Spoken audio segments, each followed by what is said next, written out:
আপনি কি জানেন রোজার প্রতিদান স্বয়ং আল্লাহ তাআলা নিজেই দেবেন? না জেনে থাকলে চলুন তাহলে জেনে নেই।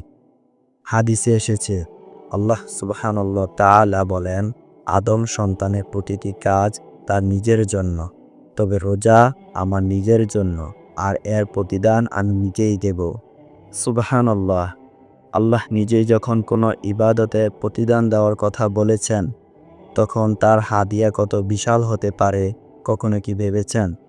চলুন এবার জেনে নিই আল্লাহ তাআলা রোজাদার ব্যক্তির উপরে এত খুশি কেন হন।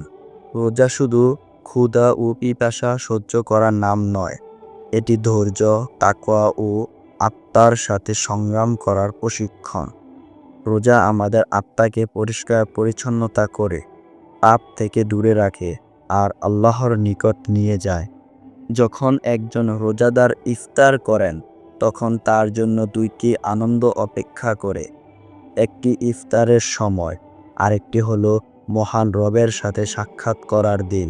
ভাই ও বোনেরা, এই রমজানে আমরা যেন শুধু উপাস না থাকি, বরং আমাদের অন্তরকে পরিষ্কার পরিচ্ছন্নতা করি, আল্লাহর ভালোবাসার দিকে আগ্রহী হই।